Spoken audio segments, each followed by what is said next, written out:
Hello everyone, welcome to my mini blog. এখন বাজে সকাল 6টা। আজকে বেশ তাড়াতাড়ি ঘুম থেকে উঠে গিয়েছি। তাড়াতাড়ি ঘুম ভেঙে গিয়েছিল জন্য উঠেও পড়লাম। আর আমাদের এখানে যা গরম পড়েছে, বেশিক্ষণ শুয়েও থাকা যায় না। এরপর গাছে থেকে ফুলগুলো তুলে নিলাম, কারণ পুজো দিতে হবে। আর আমার শাশুড়ি মা সকাল সকাল রান্নার তোড়জোড় শুরু করে দিয়েছে।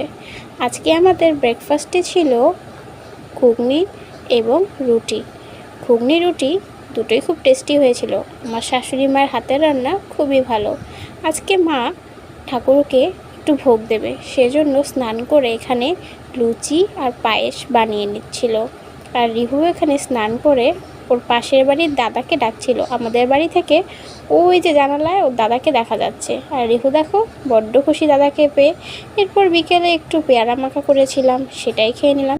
এটা আমাদের গাছের পেয়ারা। তো আজকের মিনি ব্লগটি এতটুকুই। বাই।